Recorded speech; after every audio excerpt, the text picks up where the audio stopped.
Sa video na hawak ng mga otoridad, nakuha raw sa loob ng Lucky South 99 compound sa Porac, Pampanga, makikita ang ilang beses na paghampas ng baka na retractable baton sa ulo at katawan ng isang lalaki. Ang babae namang ito na sinakluban sa mukha, paulit-ulit ding sinusuntok sa binti ng isang lalaki.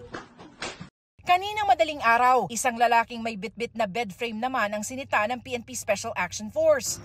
Oy, sino yan? Sino yan? Oy! Ayan. Ay, stop. Pero paglapit nila sa lalaki, ay, nakaposas yan? Sir, nakaposas, sir. nagulat sila nang magpasaklolo siya sa kanila dahil nakaposas pala siya sa bitbit niyang bed frame. Meron siyang black eye at may malalaking pasa sa braso at likod.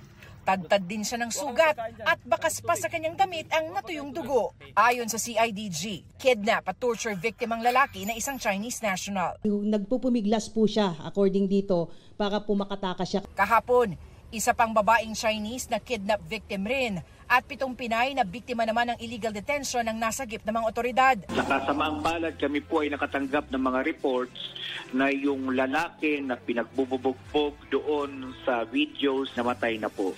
So amin pong hinahanap ang kanyang katawan pero kami rin po ay nakatanggap ng report ng kanyang katawan po ay cremate. So medyo mahirapan nung siguro tayo makahanap ng ebidensya kung pagdating doon sa pagkapatay sa kanya. Sinisiyasat na rin ang umano'y koneksyon ng naturang compound sa umano'y scam hub na Zunyo One Technology na naunang sinalakay sa Bamban, Tarlac noong Marso. May mga na-recover po doon na mga evidence po na mga pwedeng magsabi na itong mga incorporators po ng Lucky South ay kasama po doon sa illegal activities po doon sa Baufpo compound po.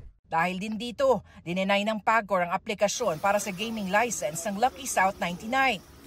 Iniimbestigahan din kung paanong patuloy na nakapag-operate ang Pogo Hub kahit walang lisensya.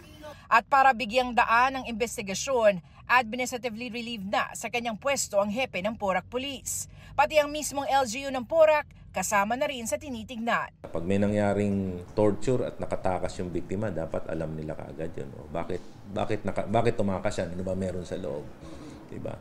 So, dapat alam ng local government. Patuloy namin kinukuha ang panig ng Lucky South 99 at ang LGU ng Porac.